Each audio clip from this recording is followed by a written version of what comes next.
Verse 15, Chapter 3.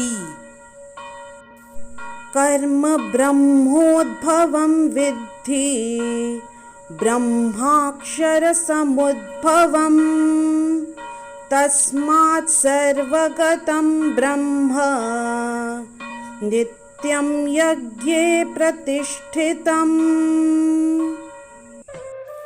In this verse, Shri Krishna says to Arjun, the regulated activities are prescribed in the Vedas, and the Vedas are directly manifested from the Supreme Personality of Godhead.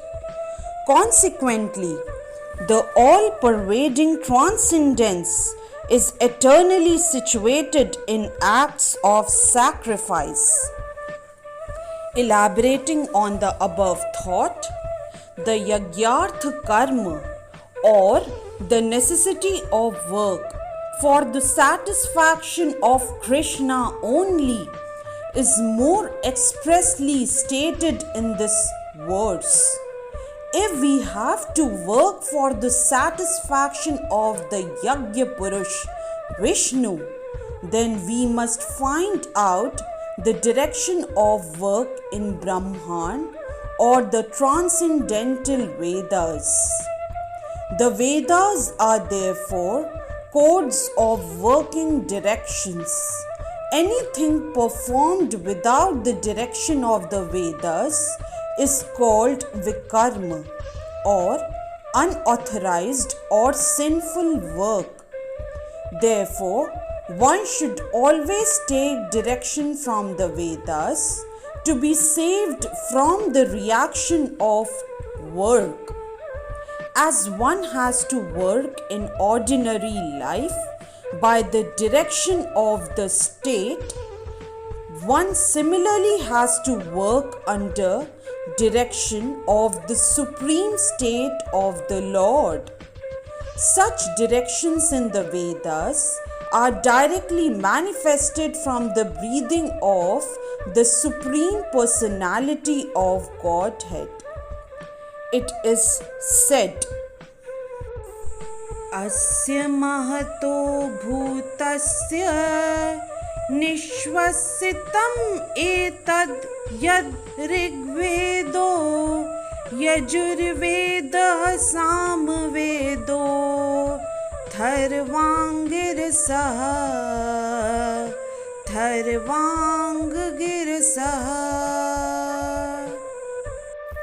That is, the four Vedas, namely the Rigved, Yajurved, Samved and Atharvaved, are all emanations from the breathing of the great personality of Godhead.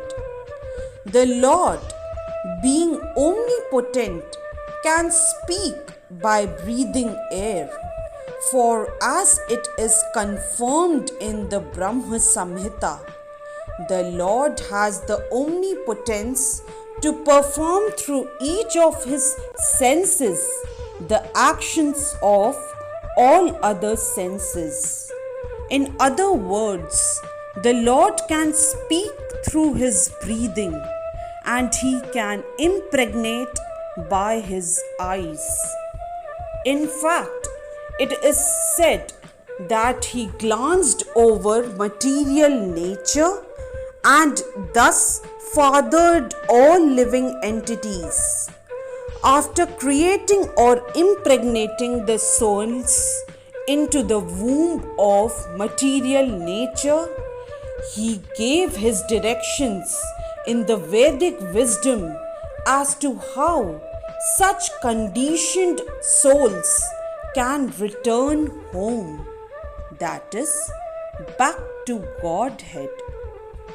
We should always remember that the conditioned souls in material nature are all eager for material enjoyment, but the Vedic directions are so made that one can satisfy one's perverted desires, then return to Godhead having finished his so-called enjoyment.